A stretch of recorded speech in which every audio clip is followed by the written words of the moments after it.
अस्सलाम वालेकुम। मैं हूं हुमायूं कामरान और आप देख रहे हैं हमारा यूट्यूब चैनल स्टार्स विदेश के। इस सेक्शन में हम आपकी मुलाकात ऐसी ऑर्गेनाइजेशंस और ऐसे प्रोफेशन से करवाते हैं जो स्पेशल नीड्स बच्चों के साथ मुंसलिक हैं और उनको डिफरेंट सर्विसेज दे रहे हैं। आज के इस सेशन में फैसलाबाद से हमारी गेस्ट हैं अस्मा लियाकत। ये सीईओ एंड फाउंडर हैं द ओरिजिनेटर्स इंक्लूसिव इंस्टीट्यूट की। आइए इनसे मिलते हैं और इनके बारे में और इनके सेंटर के बारे में मजीद जानते हैं। Thank you very much miss Asma Liaquat कि आपने हमारे लिए टाइम निकाला and we welcome you at our channel. Thank you so much sir. और मैं थोड़ा सा यहाँ पे स्टार्स विद HK के बारे में भी बताना चाहूंगी, क्योंकि मैं काफी टाइम से देख रही थी कि इस पे काम हो रहा है। और ये एक ऐसा प्लेटफॉर्म है जिसने ना सिर्फ पेरेंट्स के प्रॉब्लम सॉर्ट आउट किए हैं, बल्कि प्रोफेशनल्स के भी किए हैं, खासतौर पे वो स्टूडेंट्स जो अभी इसी फील्ड में आ रहे हैं। तो आपका बहुत शुक्रिया, आपने मुझे मौका दिया आप अपने चैनल पे आने का। बहुत शुक्रिया। राइट, बहुत शुक्रिया जी। तो सबसे पहले अस्मा लियाकत हम ये जानना चाहेंगे कि जो द ओरिजिनेटर्स इंक्लूसिव इंस्टीट्यूट क्या है, कब से काम कर रहे हैं, इसका ख्याल कैसे आया और फैसलाबाद में कहाँ पर हैं आप लोग?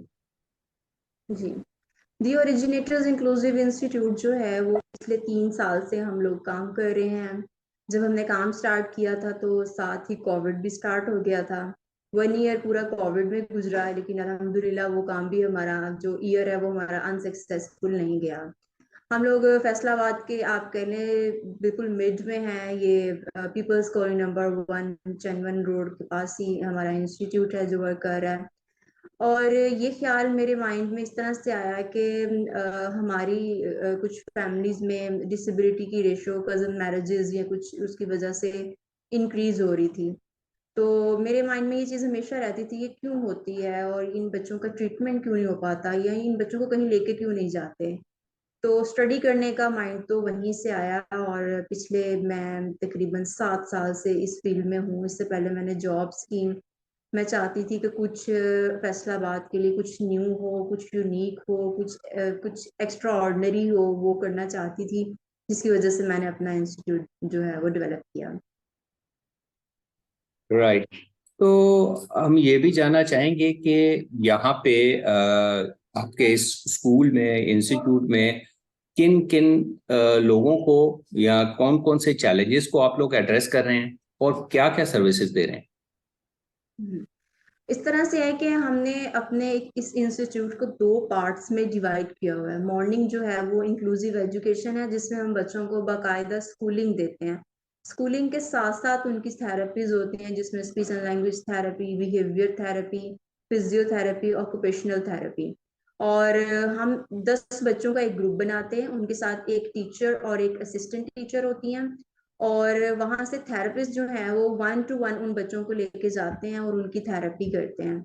और इस तरह हमारे पास इस टाइम 5 ग्रुप्स हैं, यानी कि हमारे पास 50 बच्चे हैं, 10-10 करके, जो कि ये सर्विसेज मॉर्निंग की हमारी स्कूलिंग वाली ले रहे हैं। 1 बजे तक हमारी ये वाली चीज चलती है। 1 बजे से शाम 7 बजे तक हमारा क्लिनिकल सेटअप चलता है, जिसमें 1 to 1 सेशन होते हैं, जिसमें तकरीबन तमाम ही डिसऑर्डर्स के बच्चों को हम देखते हैं। उसमें स्पीच एंड लैंग्वेज के इश्यूज के साथ बच्चे आते हैं, बिहेवियर इश्यूज के साथ। जैसे आपको पता है आजकल ऑटिज्म बहुत ज्यादा डे बाय डे बढ़ रहा है। ADHD के बच्चे हैं, सेरेब्रल पॉल्सी के बच्चे हैं, स्टैमरिंग के बच्चे हैं, आर्टिकुलेशन के बच्चे हैं। खासतौर पे वो बच्चे जो ऑलरेडी मेन स्ट्रीम स्कूल्स में जा रहे हैं, तो वो मॉर्निंग की सर्विसेज नहीं ले सकते, इसलिए उनके लिए हमने इवनिंग में रखा हुआ है कि वो उन स्कूल्स में भी जाए, मेन स्ट्रीम स्कूल्स में भी जाए, और साथ साथ जो उनके थोड़े बहुत इश्यूज आ रहे हैं वो भी साथ साथ यहाँ पे रिजॉल्व हों। या फिर बहुत ज्यादा हाइपर एक्टिव बच्चे होते हैं तो उनको हम सेपरेटली डील करते हैं। और जितने भी डिसऑर्डर्स हैं हम ऑलमोस्ट सभी को ही डील कर रहे हैं, और हमारे पास सभी के स्पेशलिस्ट मौजूद हैं। सभी डिपार्टमेंट से अलग अलग हैं। स्पीच थेरेपी का डिपार्टमेंट सेपरेट है, बिहेवियर थेरेपी का डिपार्टमेंट सेपरेट है, OT का सेपरेट है। और इनके ऊपर हमने एक एक कोऑर्डिनेटर जो है ना वो रखी हुई है, ताकि वो हर एक बच्चे का चेक एंड बैलेंस रखे कि उसको बच्चा इम्प्रूव कर रहा है, नहीं कर रहा, नहीं कर रहा तो क्यों नहीं कर रहा है। राइट। और इंशाल्लाह नाइट शिफ्ट हमारी वेरी सून स्टार्ट हो जाएगी, क्योंकि आपको पता है गर्मियों के मौसम में मोस्टली लोग चाहते हैं कि डे में गर्मी होती है तो हम नाइट में बाहर निकले, तो हम 7 to 10 PM ये क्लिनिकल सेटअप जो है ना वो अपना इसको भी स्टार्ट करेंगे। आफ्टर ईद इंशाल्लाह। राइट। नहीं, इसका मतलब है कि जो एग्जिस्टिंग क्लिनिकल सेटअप है उसको मजीद एक्सटेंड करना चाहेंगे। जी, उसी को एक्सटेंड कर रहे हैं क्योंकि हमारे पास स्ट्रेंथ बढ़ रही है और जो स्पेस है वो उसको फुलफिल नहीं कर सकती ना, क्योंकि हम रेंटेड स्पेस पर हैं। और राइट। इंशाल्लाह प्लान है फर्दर कि हम इसको भी इंक्रीज करेंगे। अभी हमें 3 इयर्स हुए हैं इसको स्टार्ट किए हुए हैं। राइट। अच्छा, ये बताइए कि जब बच्चे आपके पास आते हैं तो क्या वो सारे बच्चे अपनी असेसमेंट लेके आपके पास आ रहे होते हैं? और अगर कुछ बच्चों की असेसमेंट या डायग्नोसिस नहीं हुआ होता तो क्या आपके पास सर्विसेज हैं या आप किसी और को रेफर करते हैं फॉर प्रॉपर डायग्नोसिस? कैसे काम करते हैं? सर, हमने ये कोशिश की है कि हम यहाँ पे सारी सर्विसेज ही रखें। अगर बच्चे का ऑलरेडी 3 मंथ बिफोर या 6 मंथ बिफोर डायग्नोसिस या उसकी असेसमेंट रिपोर्ट रेडी हुई होती है तो फिर हम दोबारा उस पर काम नहीं करते। देखिए, ऑलरेडी जिस सिस्टम ने उस पर काम किया, मेहनत करके वो रिपोर्ट तैयार की है, तो हमें क्या जरूरत पड़ेगी हम पेरेंट्स के दोबारा उस पर टाइम वेस्ट करें। फिर हम उसी रिपोर्ट के अकॉर्डिंग बच्चों के गोल्स प्रिपेयर करके फिर उन पे काम स्टार्ट कर देते हैं। हाँ, अगर कोई बच्चा ऐसा है जिसकी असेसमेंट हुई ही नहीं होती कभी भी, नए सिरे से हुई ही नहीं है, तो फिर उसकी हम असेसमेंट यहाँ पे हमारी टीम करती है। और फिर उस असेसमेंट की रिपोर्ट के अकॉर्डिंग फिर हम उन बच्चों के गोल्स रेडी करके फिर उस पे काम करते हैं। और कुछ बच्चे ऐसे भी है जो यहाँ से लाहौर जाते हैं इस असेसमेंट के लिए और अपनी रिपोर्ट्स वहां पे बनवा के लाते हैं। एक आपको पता है कि एक बिलीव होता है ना कि बड़े से बड़े शहर में जाके हम वो काम करवाएं। लेकिन अब अल्हम्दुलिल्लाह फैसलाबाद में काफी सारे इंस्टीट्यूट्स ऐसे हैं जो अच्छा काम कर रहे हैं, क्योंकि फैसलाबाद के पाकिस्तान का तीसरा बड़ा शहर है और आबादी के लिहाज से भी अगर तीसरा बड़ा शहर है तो आपको पता है कि उसी हिसाब से प्रॉब्लम्स भी हैं, स्पीच के प्रॉब्लम्स है, बिहेवियर के प्रॉब्लम्स हैं। तो एक इदारा तो पूरे शहर में पे काम नहीं कर सकता ना, इसके लिए तो इदारों की जरूरत है ना। जगह जगह इदारे होने चाहिए जो काम करें, और अल्हम्दुलिल्लाह काफी इदारे हैं जो अच्छा काम कर रहे हैं। राइट। अच्छा, ये बताइए कि आपने ये बताया कि आपके सेंटर में डिफरेंट सर्विसेज दी जाती हैं, स्पीच की सर्विसेज और दूसरी थेरेपीज, ओटी भी दी जाती है। तो ओटी में भी हमने देखा है कि खास तौर पे काफ़ी इक्विपमेंट वगैरह की ज़रूरत पड़ती है। तो how well equipped is your centre regarding जो भी सर्विसेज और जो थेरेपीज आप लोग प्रोवाइड कर रहे हैं? इस तरह से है कि जो बच्चे, जितने भी बच्चे इस टाइम हमारे पास मौजूद हैं, उनके अकॉर्डिंग जब उसकी असेसमेंट होती है और हमें पता है कि इस बच्चे को ये वाली इसको ये वाला टूल चाहिए, तो वो हम फौरी जो है वो अरेंज करते हैं। और ओटी में ओटी का जो सेटअप है वो हमारा अभी बहुत छोटा है, लेकिन हमारा स्पीच एंड लैंग्वेज का जो सेटअप है ना वो काफी ज्यादा बड़ा है। और स्पीच थेरेपिस्ट हमारे पास ज्यादा है क्योंकि स्पीच इश्यूज के बच्चे हमारे पास ज्यादा हैं। इस टाइम मॉर्निंग और इवनिंग में टोटल हमारे पास 6 स्पीच एंड लैंग्वेज थेरेपिस्ट काम कर रहे हैं, जबकि ओटी में हमारे पास सिर्फ एक ओटी है। क्योंकि अभी यहाँ पे कह लें फैसलाबाद में ओटी की उस तरह से अवेयरनेस नहीं है। बहुत सारे लोग काम कर रहे हैं इस पे कि ओटी की इम्पोर्टेंस बताई जाए कि ये क्या होती है और क्यों करवाई जाती है। तो बहुत कम लोग इसको प्रेफरेंस देते हैं। मोस्टली पेरेंट्स का ये होता है कि हमारे बच्चे बोल नहीं रहे हैं, हमारे बच्चे को बोलना चाहिए। तो हालांकि और भी बहुत सारे इश्यूज होते हैं, बिहेवियर इश्यूज पहले होते हैं, पहले बिहेवियर कंट्रोल होगा तो बच्चे स्पीच की तरफ आएंगे। तो हम जितने भी पेरेंट्स आते हैं उनकी काउंसलिंग करते हैं बाकायदा कि बच्चे को सबसे पहले किस थेरेपी की जरूरत है, या साथ साथ भी अगर थेरेपीज की जरूरत है तो कौन कौन सी थेरेपीज की जरूरत उनको पड़ सकती है। तो इस तरह हमारे पास जो ओटी का सेटअप है वो अभी आप कह लें कि छोटा सेटअप है। और जितने बच्चे यहाँ पे ओटी की सर्विसेज ले रहे हैं, जितने उनको टूल्स और इक्विपमेंट्स की जरूरत होती है वो हम पूरी प्रोवाइड करते हैं, ऑनलाइन हम परचेज कर लेते हैं। और स्पीच एंड लैंग्वेज थेरेपी का हमारा पास कंप्लीटली सारा ही जो है ना वो इक्विपमेंट मौजूद है, टूल्स मौजूद है। राइट। अच्छा, ये बताइए कि ये तो वो अभी तक हमने जितनी डिस्कशन की कि वो जो बच्चे आपके पास यहाँ पे सेंटर में आ रहे हैं, तो क्या ऑनलाइन सर्विसेज भी आप लोग दे रहे हैं? नहीं सर, ऑनलाइन सर्विसेज में मैं पर्सनली मैं कभी किसी को भी, हम लोग क्योंकि हम सारे स्पीड से हैं तो हम सब एक जैसे हैं। मैं पर्सनली ये समझती हूँ कि खास तौर पे जो बिहेवियर थेरेपी है ना वो मुझे लगता है ये कि ऑनलाइन नहीं होनी चाहिए। स्पीच थेरेपी जो बच्चा, अब जैसे हम आपस में बात कर रहे हैं, आप मेरी बात को अंडरस्टैंड कर रही हैं, मैं आपकी बात को अंडरस्टैंड कर रही हूँ, आप मुझे कोई कमांड देंगे, आप मुझे कहेंगे ओपन योर माउथ, तो मैं अपना माउथ खोलूंगी। तो अगर बिहेवियर थेरेपी के साथ इस तरह हो कि बच्चा सामने से आपकी कमांड ही फॉलो नहीं कर रहा है, तो फिर इसके लिए पेरेंट्स को ही स्ट्रगल करना पड़ती है। तो ज्यादा फिजिकल सेशन इसमें ज्यादा बेटर होते हैं। हमारे इंस्टीट्यूट में कुछ थेरेपिस्ट ऐसे हैं जो खुद ही ऑनलाइन देते हैं। अगर मुझे कोई कहे तो मैं उनकी तरफ रेफर करती हूँ। और मैं खुद ऑनलाइन सिर्फ कंसल्टेशन करती हूँ।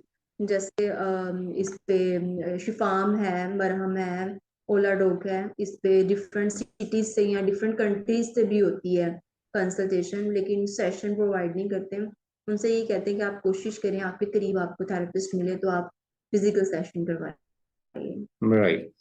अच्छा, ये अ, आगे जाने से पहले मैं ये जानना चाहूंगा कि आपकी अपनी एक्सपर्टीज क्या है, आपका एजुकेशन, आपका एक्सपीरियंस, आपकी अपनी फील्ड क्या थी पर्टिकुलरली, अगर व्यूअर्स को ये भी पता चले तो वो कंफर्टेबल ज्यादा फील करेंगे। जी सर, सबसे पहले तो ये था कि मेरे फादर को ये था कि मैं स्कॉलर बनूं। तो मैंने सबसे पहले मास्टर्स किया था इस्लामिक स्टडीज में। और इस फील्ड को चेंज करने का जो मकसद है वो मैं नहीं बता सकती, क्योंकि आपको पता है हमारी सोसाइटी में जो ये चीजें चलती हैं हम मजहब को लेकर। तो ये चीज भी मुझे, जब मैं स्पेशल एजुकेशन में वहां से इधर मैंने मूव किया, तो मैंने अपने आप को बहुत ज्यादा सेटिस्फाई पाया। मैं पर्सनली बहुत सेटिस्फाई थी। और मैं लेक्चरर भी रही कॉलेज में 3 इयर्स, यहाँ पे फैसलाबाद में प्राइवेट कॉलेज में 3 इयर्स में लेक्चरर भी रही। लेकिन मेरे अंदर एक चीज थी जो मुझे सेटिस्फाई नहीं करती थी। लेकिन जब से मैं प्रॉपर इस फील्ड में आई हूँ और मैं मेंटली बहुत सेटिस्फाई, मुझे लगता था कि शायद अल्लाह ताला ने मुझे इधर ही लाना था, तो मैंने सेटिस्फाई होना था। और उसके बाद फिर मैंने मास्टर्स किया स्पेशल एजुकेशन में, BEd, MEd special education, MPhil special education, फिर PGD speech and language therapy में मेरा पीजीडी है। उसके बाद मैंने ऑनलाइन कुछ बाहर से सर्टिफिकेशंस ली। आरबीटी रजिस्टर्ड बिहेवियर टेक्नीशियन की ट्रेनिंग जो है वो सर मंसूर चौधरी, आप उनको जानते ही हैं, वो यूएस से बिलोंग करते हैं। वो खुद आए यहाँ पे हमारे सेंटर में, उन्होंने विजिट भी किया और हमारे स्टाफ को भी ट्रेन किया। और फैसलाबाद के और भी जितने इदारों के कुछ स्टाफ मेंबर्स थे उनको भी आरबीटी की ट्रेनिंग भी दी, और उसके बाद एग्जाम्स भी कंडक्ट किए। और इसके अलावा हम इंटरनेशनल सेमिनार्स, वर्कशॉप्स करवाते रहते हैं। शुएब हाशमी साहब एक बहुत अच्छा नाम है इस फील्ड में, जो यूके से बिलोंग करते हैं और वहाँ पे भी बहुत ज़बरदस्त काम कर रहे हैं, बहुत अच्छी पर्सनैलिटी है। उन्होंने भी यहाँ पर आके सेमिनार किया। और कराची से सैयद नौशाद हैं, सैयद नौशाद भी यहाँ तशरीफ लाए, उन्होंने सेंटर भी विजिट किया। और हमारे स्टाफ की ट्रेनिंग्स में भी उनका बहुत रोल है।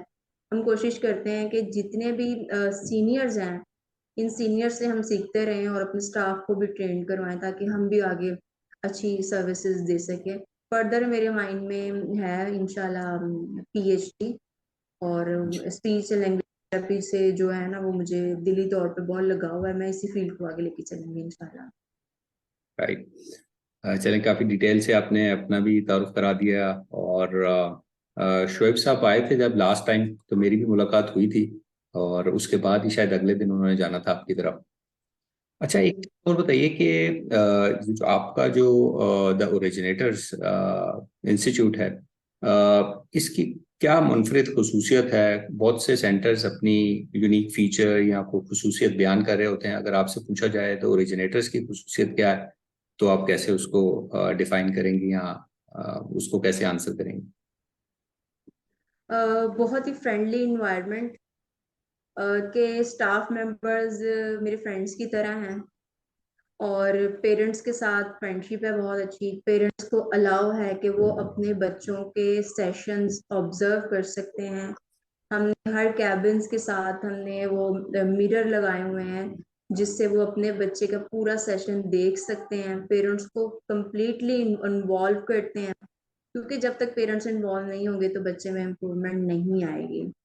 तो मेरे ख्याल में पेरेंट्स का पहला हक होता है कि बच्चे के साथ क्या काम हो रहा है वो उसको देखें, खुद देखें, तभी उनको ट्रस्ट आएगा कि वाकई काम हो रहा है कि नहीं। और उनको ट्रेंड किया जाए पेरेंट्स को, बजाय इसको हमने तो पढ़ा है तो ट्रेंड ही ट्रेंड है। लेकिन जब तक पेरेंट्स ट्रेंड नहीं होंगे ना, तब तक बच्चे इंप्रूवमेंट नहीं आएगी। बच्चा अगर 1 घंटा थेरेपी लेता है, 2 घंटे थेरेपी लेता है, तो बाकी 22 घंटे तो पेरेंट्स के पास है। इसलिए हमारा ट्रेंड होना इतना शायद जरूरी नहीं जितना उनका ट्रेंड होना जरूरी है। तो हम पेरेंट्स को साथ साथ ट्रेनिंग जरूर देते हैं कि वो अच्छा। घर पे बच्चों के साथ काम करें। हम्म। तो आपके स्टाफ मेंबर या टीम मेंबर जो हैं, जिसमें स्पीच लैंग्वेज पैथोलॉजिस्ट हैं, ओटी वाले हैं, दूसरे हैं, तो जब आप नया टीम मेंबर अपनी टीम में ऐड कर रहे होते हैं, तो क्या खुसूसियत उनमें देखी जाती है एक्सपीरियंस और एजुकेशन के अलावा? क्या देख रहे होते हैं आप लोग?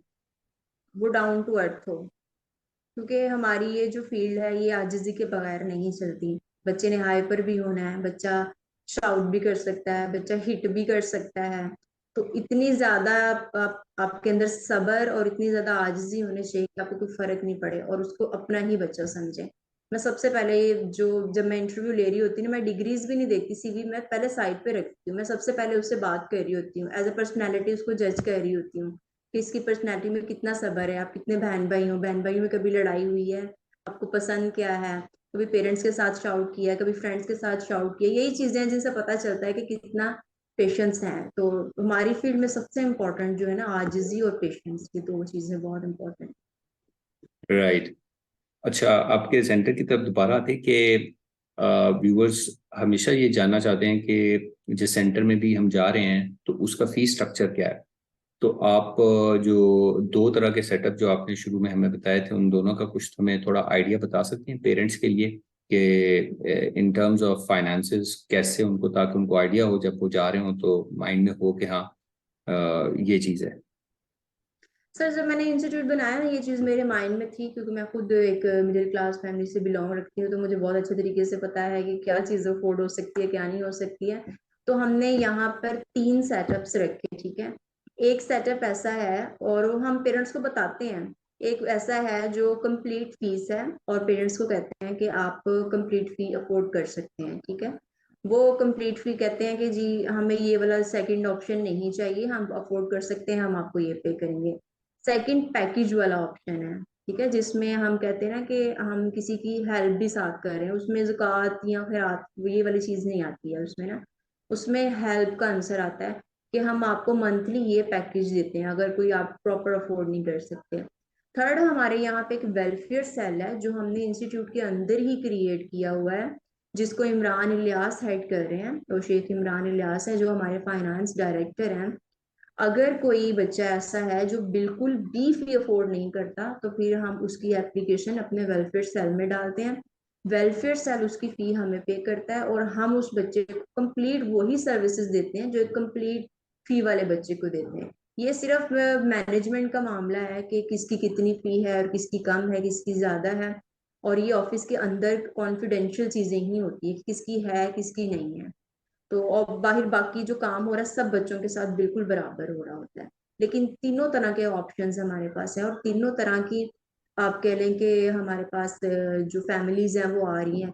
डॉक्टर्स के बच्चे भी हैं हमारे पास, ठीक है। इंजीनियर्स हैं या मिलानर्स हैं वो भी हैं। मिडिल क्लास तबका भी है, वो तबका भी है। जैसे हमारे अपने ही इंस्टीट्यूट की जो आपा हैं, उनके बच्चे को स्पीच के इश्यूज हैं, तो वो भी हमारे पास वही सर्विसेज ले रहा है जो दूसरे बच्चे ले रहे हैं। क्योंकि ये तो हमारा मैटर, फाइनेंस हमने कैसे कंट्रोल करना है, सबके लिए सर्विसेज बन। राइट। लेकिन मेरा पूछने का मकसद ये था कि जो नॉर्मल फीस है, जो कि अफोर्ड कर सकते हैं, उनके लिए कितनी फीस है? जो बाकी चीज़ें हैं वो तो आप उसको देख सकते हैं कि किसी को हेल्प करनी है और उसको डिस्काउंट देना है और पैकेजेस वगैरह। जो एक नॉर्मल फीस है वो क्या है तकरीबन? फंडिंग में ये है कि 10,000 में हम स्कूलिंग और तीनों सेशन जो है ना, वो पूरा पैकेज है हमारा। 10,000 में स्कूलिंग भी है बच्चे की, वो बच्चे असेंबली होती है, कुरान क्लास होती है, फिर स्कूलिंग होती है, स्पीच थेरेपी, बिहेवियर थेरेपी और फिजियोथेरेपी, ये सारी थेरेपीज के साथ बच्चों की जो 10K है। और इवनिंग में जो ना पर सेशन जो है ना वो 1,000 है। उसमें भी जिन बच्चों की डेली बेसिस पे सेशन होते हैं ना, उनको हम 6,000 का डिस्काउंट करके वैसे ही 20,000 का पर मंथ का पैकेज दे देते हैं। राइट। ये तो बाकी मार्केट से काफ़ी मतलब फेयर प्राइसिंग है, या चार्जेस हैं काफ़ी मुनासिब हैं बहुत से सेंटर्स को सामने रखते हुए। जी। अच्छा, एक चीज ये है, एक चीज शायद रहेगी मेरे से कि जो एज ब्रैकेट है, अ, वो क्या आप लोग किस पे फोकस कर रहे होते हैं? आपकी स्टार्टिंग एज कह लें बच्चों की, और एंड कहाँ तक आप बच्चों को ले रहे हैं? मॉर्निंग जो स्कूलिंग है सर हमारी, उसमें हम 4 साल से लेकर 12 साल के बच्चे को ले रहे हैं। और इवनिंग में कोई एज लिमिट नहीं है उसमें, क्योंकि उसमें हर एज के लोग हमारे पास आ सकते हैं, उसमें कोई भी एज लिमिट नहीं है। उसमें एडल्ट्स भी हैं, वो सारे जो स्टैमरिंग के साथ होते हैं या स्ट्रोक के साथ होते हैं, जो जिनकी स्पीच चली जाती है, उनको भी हम लेते हैं। इवनिंग में हमारी कोई एज लिमिट नहीं है, मॉर्निंग में सिर्फ हम एज लिमिट रखते हैं। राइट। तो आपने शुरू में जिक्र किया था कि पेरेंट्स की ट्रेनिंग बहुत जरूरी है, आप उस पर फोकस भी करते हैं। तो पेरेंट्स की ट्रेनिंग के लिए आप क्या मुख्तलिफ इवेंट्स वगैरह अरेंज करते हैं, या वक्तन फवक्तन कुछ रेगुलर है उस सेटअप में आपके के आप ट्रेनिंग्स अरेंज करते रहते हैं? कैसे करते हैं काम? तो ये रेगुलर बेसिस पे है, क्योंकि हर बच्चे के साथ में डिफरेंट इश्यूज होते हैं। तो हम एक ट्रेनिंग में सारे इश्यूज को उस तरह से नहीं ले सकते हैं ना। हमने एक दो ट्रेनिंग्स करवाई हैं पेरेंट्स के लिए, लेकिन हमें लगा कि वो फ्रूटफुल नहीं हुई। तो अब हमारा ये सेटअप है कि हमने जो 45 मिनट का हम सेशन लेते हैं ना, उसमें जो 15 मिनट है वो पेरेंट्स के लिए रखें, यानी पूरा 1 घंटा हम उस बच्चे को देते हैं, जिसमें 45 मिनट बच्चे का सेशन होता है। उसके बाद थेरेपिस्ट बाहर वेटिंग एरिया में आती हैं, और 15 मिनट डेली बेसिस पे वो मदर के साथ बच्चे के ऊपर डिस्कस करती हैं। तो ये डेली की डेली ही चीज चल रही है, क्योंकि वो 15 मिनट हमने मदर्स के लिए रखे हैं।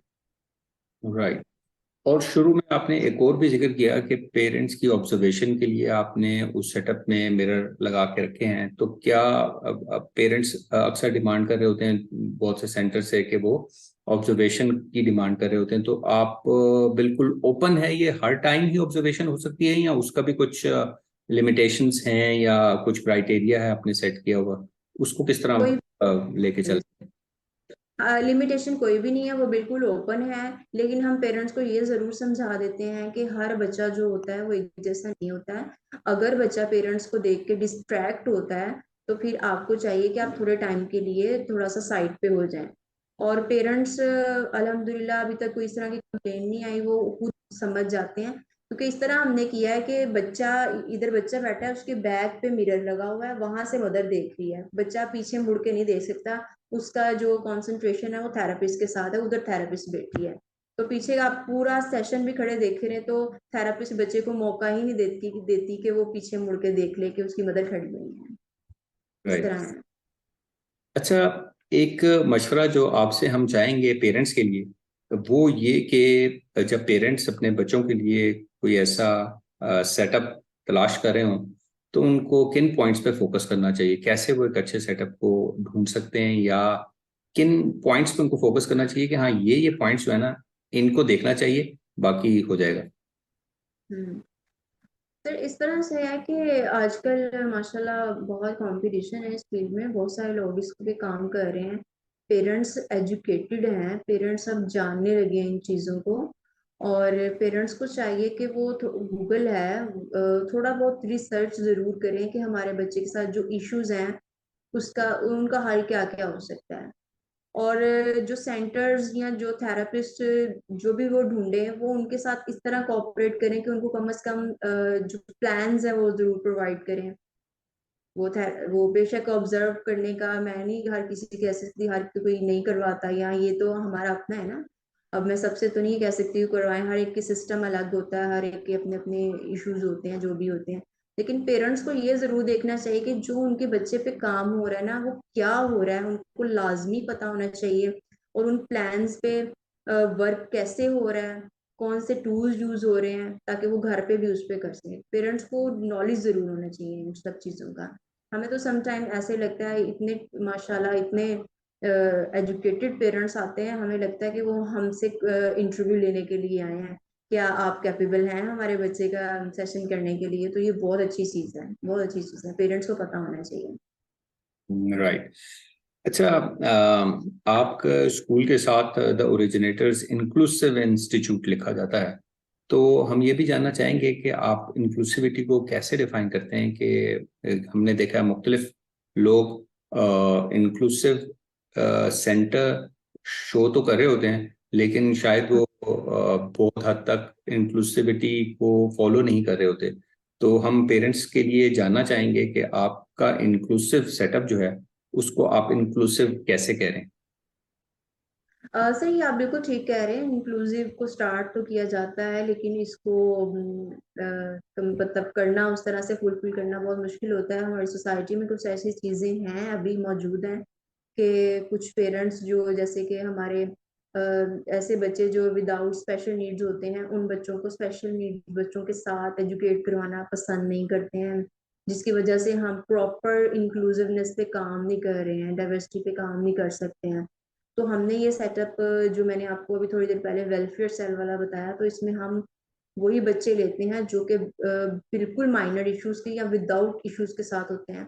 ऐसे बच्चे जो स्कूल ही नहीं जा सकते, जिनके पेरेंट्स के जो पेरेंट्स ऐसे हैं जिनके लिए स्कूल भेजना बच्चों को पॉसिबल ही नहीं है।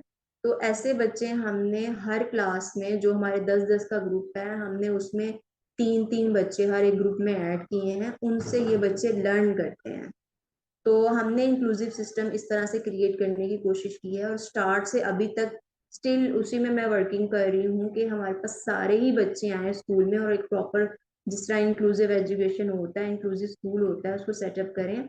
लेकिन अभी पेरेंट्स उस तरह से एक्सेप्ट नहीं कर रहे हैं इन हमारे बच्चों को जिनके साथ थोड़े से भी इश्यूज होते हैं। जैसे मैं आपको एग्जांपल एक देती हूँ, हमारे पास एक बच्ची है मॉर्निंग में स्कूल में जिसके पाँव पे थोड़ा सा प्रॉब्लम के, जैसे पाँव थोड़ा सा इतना सा बस टेढ़ा है जिसकी वजह से वो थोड़ा सा बैलेंस नहीं रहता चलने में। अदरवाइज उसका आईक्यू बहुत अच्छा है, उसकी स्पीच बहुत अच्छी है, उसका बिहेवियर बहुत अच्छा है।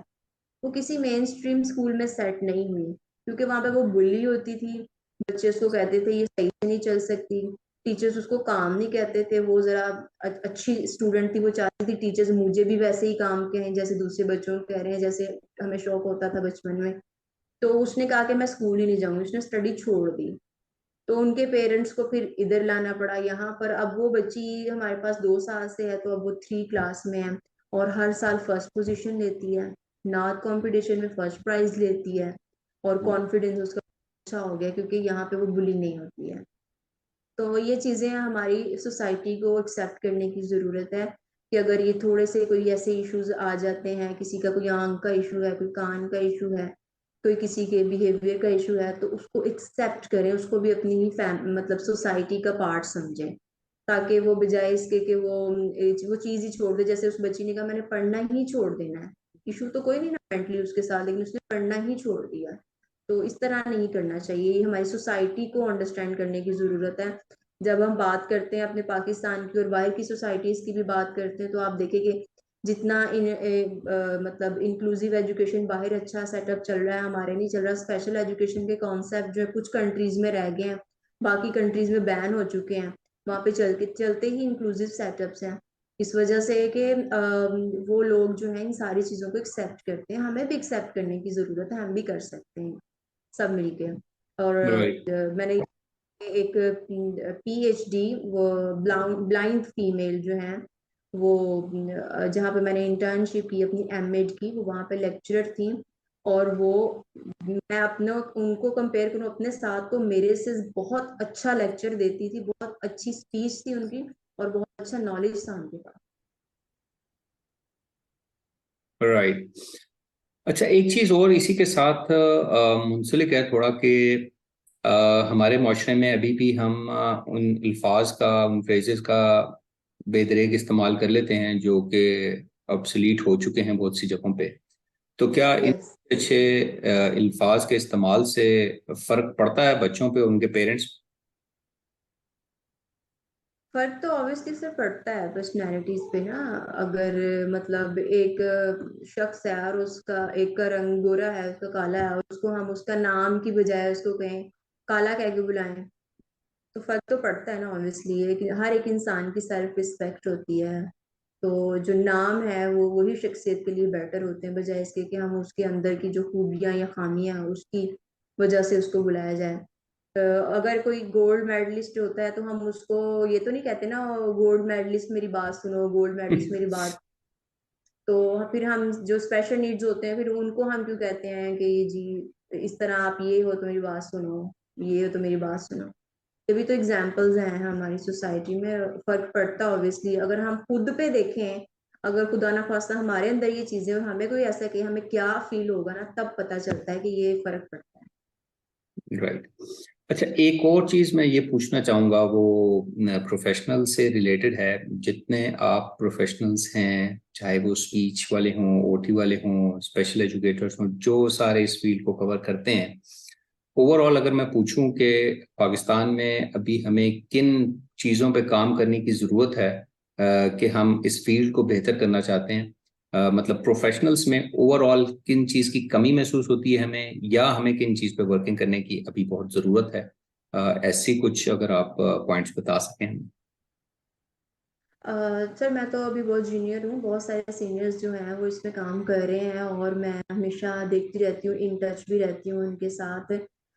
पिछले 5 साल से मैंने देखा कि इस फील्ड में बहुत सारे नए नाम, बहुत सारे ऐसे लोग आए जिन्होंने बहुत अच्छी ट्रेनिंग्स ली और वो ट्रेनिंग्स आगे यहाँ पे पाकिस्तान में भी आके दूसरे लोगों को भी ट्रेन करने की कोशिश की, ताकि वो आगे इन चीज़ों को चला सकें। जैसे सर मंसूर हैं, जो मंसूर चौधरी साहब, एक नाम है, जो पाकिस्तान में आके ट्रेनिंग देते हैं पाकिस्तान के डिफरेंट शहरों में, और उस ट्रेनिंग ने आप, मैं समझती हूँ कि तहलका मचा दिया ऑटिज्म की फील्ड में, और लोग हमें समझ आई कि हमने इन बच्चों के साथ कैसे काम करना है। अगर ये ना होती तो हमें समझ ही ना आती। बाकी जिन चीज़ों की कमियां फील होती हैं, पेरेंट्स जो कंप्लेन करते हैं, वो यही होती है कि पेरेंट्स को समझ नहीं आती है कि क्या है बच्चे को, कब फर्क पड़ेगा बच्चे को, क्या बच्चे के साथ। तो उनको साथ साथ काउंसलिंग, हमें उसकी बहुत ज्यादा जरूरत है। तो होते हैं कुछ इंस्टीट्यूट जिनके पास टाइम नहीं भी होता, तो पेरेंट्स के लिए सेपरेट टाइम जरूर निकालना चाहिए। बच्चे के साथ पेरेंट्स बहुत जरूरी हैं। पेरेंट्स मेंटली सेटिस्फाई होंगे तो वो अपने बच्चे को आंखें बंद करके भेज देंगे। मैंने ये देखा है कि फर्स्ट डे में ऐसे ही पेरेंट्स होते हैं जो पूरा पूरा सेशन यूँ खड़े रहते हैं, ऐसे देखते हैं, और कुछ दिन के बाद वो पेरेंट्स हमें नजर ही नहीं आते, वो कहते हैं हमें आप पे अंधा एतमाद है, आप बच्चे को अपने पास रखे। तो पेरेंट्स का अच्छे वाला एतमाद और उनकी अच्छी ट्रेनिंग जो है ना, वो बहुत जरूरी, इस पे हमें काम करना चाहिए सब प्रोफेशनल को मिलके, क्योंकि वो जिन प्रॉब्लम्स में से गुजर रहे होते हैं ना, उनको शायद हम उस तरह से फील नहीं कर सकते जितना वो खुद कर सकते हैं फील। कि एक घर में वो बच्चा है जिसको हम 45 मिनट पता नहीं किस तरह से देखते हैं, उन्होंने 24 घंटे उस बच्चे को देखना है। तो जिस पेन को वो फील कर सकते हैं, तो हमें उनकी काउंसलिंग बहुत ज्यादा करनी चाहिए ताकि वो उस चीज से आहिस्ता आहिस्ता गुजरते रहे। मैंने देखा कि बहुत सारी ऐसी मदर जो है ना, सिवियर डिप्रेशन एंजाइटी का शिकार होगी, जिनके बच्चे ऑटिस्टिक हैं या इस तरह है, तो फिर वो किसी पे ट्रस्ट ही नहीं कर पाते हैं। राइट। तो हमें पेरेंट्स पे जरा फोकस करना चाहिए। पेरेंट्स पे फोकस करना चाहिए। और इसी अच्छे से मैसेज के साथ ही we are at the end of our interview. तो मैं दोबारा मिस अस्मा लियाकत आपका शुक्रिया अदा करना चाहूँगा कि आपने टाइम निकाला। So thank you very much once again. आपका बहुत शुक्रिया सर, मेरे लिए बड़े ऑनर की बात है कि आपने मेरा इंटरव्यू लिया। आपका बड़ा अच्छा काम चल रहा है, गुड लक आपके काम, क्योंकि आप जो काम कर रहे हैं ना, वो अभी तक मेरे ख्याल में किसी ने उसके बारे में सोचा नहीं। बहुत यूनिक है, बड़ा डिफरेंट है। उसमें लोगों के लिए बड़ी आसानियां हो रही हैं, जहाँ पे लोगों को नई थेरेपिस्ट नहीं मिल रहे थे, इंस्टीट्यूट्स नहीं मिल रहे थे, आप वो उनको प्रोवाइड कर रहे हैं सर्च कर करके। तो ये आपका एक बहुत बेस्ट काम है, माशाल्लाह से बहुत बेस्ट काम है। Right. So thank you very much जी। और हम उम्मीद करते हैं कि जो इन्फॉर्मेशन हमें आपसे मिली है वो हमारे व्यूअर्स के लिए ज़रूर फ़ायदेमंद साबित होगी। और इसी के साथ हम आप सबसे भी इजाज़त चाहेंगे। हम अपने नेक्स्ट सेशन में एक नए गेस्ट के साथ आपकी खिदमत में दोबारा हाजिर होंगे। Until then, take care and अल्लाह हाफिज़।